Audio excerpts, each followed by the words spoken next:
Good evening and thanks for joining us. Carly, NSRBL action heating up even more than ever now, hey? Yes, even more than ever. And those Lloydminster Twins, seems like everybody is gunning for them. They don't have their secret weapon, though, this year. Aaron Struck isn't playing for the team anymore, so you never know what could happen. I'm going to refuse to comment on that. Shauna, pretty muggy day out there. It seemed like it was pretty wet, but nothing really happened, I guess. No precipitation. It seemed kind of like sweater weather. Yeah. Do I dare say the word yet? But as we take a look now, the sun has reappeared, and it's 21 degrees across Lloydminster and the Midwest region for that fact, and similar conditions across the Lakeland and Battlefords in the low 20s. So you know what? We have had these very low temperatures. Is it going to warm up ever? I'll have your full weather forecast coming up a little later on. We told you yesterday about the murder that happened just outside of Cold Lake over the weekend, and today we bring you the latest in the case. Clayton Brown reports from Cold Lake. The autopsy results were released late this afternoon. The exam has confirmed the body found at a rural residence in Cold Lake First Nations was caused from a single gunshot wound. Now, the name released was Paul Simon Scanny, a 29-year-old from Cold Lake First Nations. Two men yesterday were arrested in Edmonton, Wayne Ernest Machatis and Kenneth Leonard Machatis. Wayne has been charged with second-degree murder, and Kenneth Machatis is charged with being an accessory. Now, we talked to the chief of the Cold Lake First Nations, and he said that until he has a chance to look at all the details, he's not willing to make a public statement. Now, we also talked to some residents from the city of Cold Lake, and one woman knew actually both the family of the victim and the family of the two accused. And she said in her words that this has rocked the area and has brought a lot of stress onto the people. And others have said that it's a very sad and scary situation and one they hope will not happen again. The two men will appear in court in Cold Lake August 24th. At Cold Lake First Nations, Clayton Brown, Newcap News. We will continue to follow that story as it develops. Now, locally, RCMP are saying they're fielding way too many 911 calls that aren't actual emergencies. As Robert Buffum explains, it's a problem that's diverting valuable police time and resources. Matthew and David Zelenka get a kick out of playing video games on cell phones, but they also know they can be used to call 911 in case of emergencies. If somebody's hurt.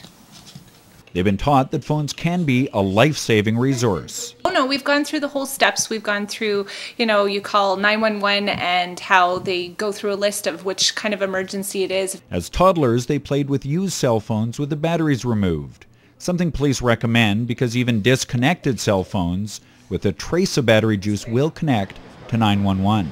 RCMP say children dialing them is just part of a growing problem. We'll get a lot of what we call 911 hang-ups or pocket dials where phones or cell phones are calling 911 in mistake.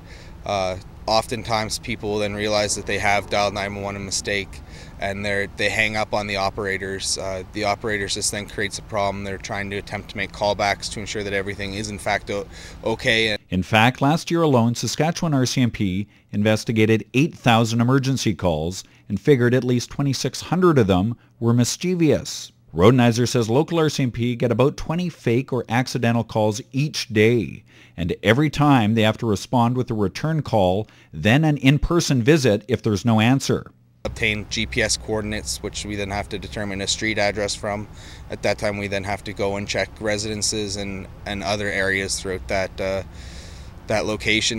The RCMP say it is quite rare for people to make prank 911 calls, but it is a quasi-criminal offense under provincial legislation. So you could be fined up to $2,000 for a first offense or $5,000 for a subsequent offense. Robert Buffum, Newcap News. Job opportunities in Saskatchewan are still on the rise, and the boom is attracting a lot of attention around the world. With over 12,000 job postings on saskjob.ca in July alone, the increase has put the province in a strong economic position. The significant growth is broadly based, but there are some key areas that are really fueling Saskatchewan's economy. In business and finance, we've seen a 64% increase year over year. In the sciences and technology, it's a 96% increase. And in the trades as well as manufacturing, we've seen increases of more than 50% each. SaskJobs.ca was bombarded with over 760,000 hits from people not only from within the province looking for jobs, but also around the world. New Brunswick saw more than 118% increase in people hitting the site, and even as far away as India.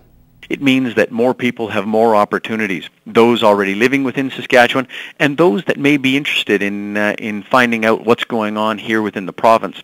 Norris says these numbers also reflect and reinforce Saskatchewan's strong economy. Whether we're talking about the lowest unemployment rate in the country, average weekly earnings that continue to be very competitive, and record population, these numbers reflect that Saskatchewan is an economic growth leader right across the country. Currently, there are more than 8,000 jobs available and open on SaskJobs.ca website.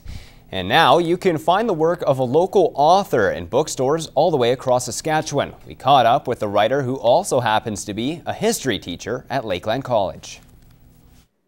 The book is titled Happy Land, A History of the Dirty 30s in Saskatchewan, arguably the most devastating time period in Canadian history. Especially when you look at the Dirty 30s, if you think about it, if you consider it, if you meditate on it, the Dirty 30s was the largest land abandonment crisis in Canadian history. McManus came up with the ironic name for his book while he was conducting his research in the RM of Happy Land. The optimistic name, the enthusiasm with which settlers named this RM Happy Land is completely at odds with the nature of life in that RM in the teens, the 20s, and the 30s. Saskatchewan may not have as many years of history to offer compared to other places, but McManus believes that the stories of our ancestors are just as compelling. Because oftentimes we just sort of shrug it off. Well, it's just farming or just agriculture, that kind of thing. And there's so much more to it than just farming, drought, and rainfall. There's a lot more to it, and I hope that people come away with that sense.